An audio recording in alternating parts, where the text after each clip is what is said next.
I went from center snare to end snare for 2 different drum lines. One of them was my choice, and the other is a bit more dramatic. Both experiences taught me lessons that I hope can help you become the center or section leader one day. So in the fall of 2004, I had just finished my 4th summer marching with the Arizona Academy, where I was both the center snare and section leader for the drumline. I was getting my undergraduate degree in music education and wanted to learn from the best out there. So although I enjoyed my time marching with the Academy, I didn't feel like I was learning as much during my 4th year as I did during my 1st. So I decided to audition for the Santa Clara Vanguard for the 2005 season, which happened to be one of the year's SCV snare line marched match grip instead of traditional grip. So to prepare for this change in technique, I practiced match grip in my free time in the fall. And at that time, I was the center snare for my university's drumline, where we played traditional grip. One day, about 30 minutes before marching band rehearsal, I was practicing match grip on my snare drum when the drumline instructor came up to me and said, "If I see you playing match grip again, you're off my line." I honestly thought he was joking at first because 1,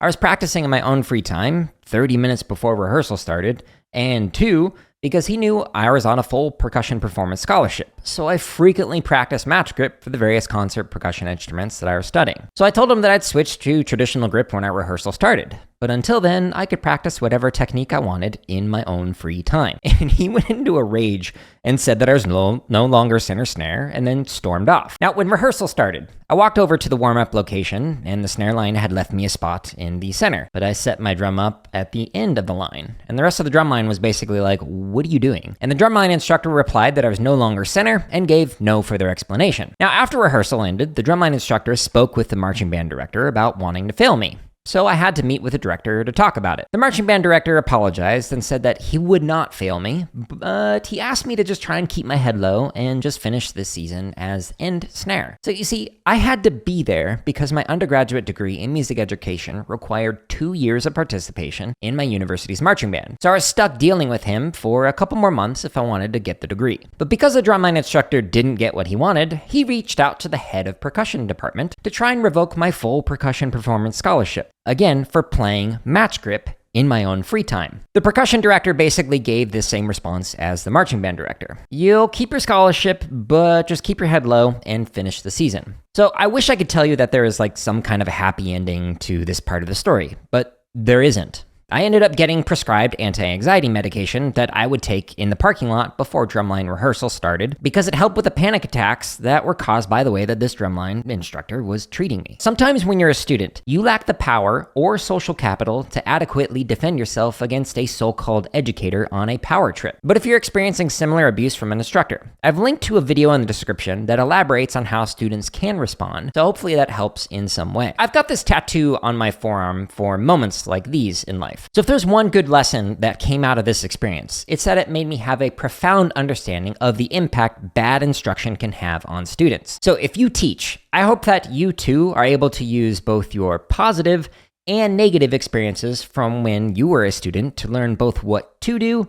and what not to do when teaching. So the first time I went from center snare to end snare was outside of my control, but the second time was a choice that I made in order to help me improve as both a drummer and as an educator. When I auditioned for SCV, I made it as far as being fitted for a uniform before I was the last snare to be cut from the line. I vividly remember the choice I made that led to me being cut, so I want to share it with you so that it can help you with your future auditions. So the snares were playing a roll exercise in a sectional, and I noticed that the snares on the inside of me were playing with a slightly slurred out interpretation of a diddle on their right hand. Nothing major, but enough to cause some minor dirt. So the snare tech noticed and walked over to listen. And now, in that moment, I chose to play with the exact rhythmic interpretation of a diddle instead of blending in with the slightly slurred out right-hand diddles. My thought was that the tech would hear that I was playing the correct interpretation, but instead, I just created some dirt. It was like that cartoon where one person is facing a crowd of people saying, "Yes, you're all wrong." I was so focused on making myself sound good that I made the ensemble sound worse, which is the opposite of what I would actually recommend. So let's go on a quick side tangent to explain why this is important. The center snare sets the example for how something should be played, and it is up to the job of the rest of the section to follow their interpretation. So in an ideal world, instructors just have to change the center's dynamics, their tempo, their interpretation, or whatever, and then the rest of the line will follow that interpretation. So for example, normally the front ensemble listens back to the drum line to align with their playing, but we had a unique drill and musical situation in 2004, where the Academy's pit was already playing at the front of the field, and the snares had to add into them. What made this a unique situation was that we were so far back on the field that I had to dut a half a count earlier than the drum major's tempo in order for us to be able to add into the front ensemble without creating this tear from the front to the back. Rather than having the entire snare line try and interpret the timing gap, the snares were asked to play to my duts, and it was on me to anticipate the delay so that we could add in with the front ensemble from the back of the field. If I was too early or too late, the snare tech would just have to come up to me and correct my timing rather than correct the entire snare line. So let's get back to me being cut from SCV. I was told even though I had the chops to make the line, I didn't listen in as well as the others, which is a fair point because I was playing like a center snare instead of playing to the line. So if there's one lesson that I can share from my mistake, it's that unless you are the center snare, your entire job is to play with the person on the inside of you, even if their interpretation is off. That's one of the reasons why my channel's home tab has thousands of free play-alongs that you can use to practice listening in while working on your chops, technique, grid, etc. I'm creating the kind of resources that I wish I had when I was marching. So what does this have to do with going from center snare to the end snare? Because I wanted to become the best performer and music educator that I could be, I wanted to fix my own shortcomings with not listening in as well as I needed to, so I could help students improve their listening. So when I got back to Arizona, I met with the Academy's percussion caption head at his home, and then talked about rejoining the Academy for my 5th season. Although I was center snare and section leader in 2004, I asked to march as the end snare for 2005. I figured one season focusing entirely on listening in would help me march SCV for the 2006 and 2007 seasons before I aged out. For me, the so-called demotion was worth it for the long-term benefits that I would gain as both a performer and educator, which leads to a lesson that I can share from my experience. It doesn't matter how good you are. Focusing on improving your weaknesses instead of only reinforcing your strengths is one of the most important things that you can do to continue to improve over an extended period of time. Even if it feels like you're taking steps backward instead of forward, focusing on what you need to improve will set you apart from the people who are only practicing the things that they already are good at. What you are willing to give up in the short term in order to make long-term progress is what matters. But sometimes, despite your best efforts, life will throw a curveball that brings you down. And that ended up happening to me midway through the season while marching as the end snare for the Academy. So one day when I was driving home from rehearsal, I got into a car accident that changed my future. I was heading into an intersection when some dude sitting at the red light just decided to floor it right when I was passing through the intersection. My car ended up T-boning his truck, flipping him upside down and on top of another car. Now, I was wearing a seatbelt and an airbag deployed, so I thought I was all right until the airbag lowered and I can see that the front of my car was on fire. So I checked my mirrors and then got out of my car and I hobbled over to the corner of the intersection and ended up collapsing because somehow I hurt my knee in the accident. A nearby witness grabbed his fire extinguisher and put out the fire in my car, but it was officially totaled. Because of the whiplash and my knee hurting so bad, I ended up having to pad it out on the sideline until I could put more weight on my knee. When I could finally march again, I could only do it with some pretty heavy-duty painkillers that allowed me to dull the pain in my knee. But the painkillers came at a cost, where I literally fell asleep while playing a roll exercise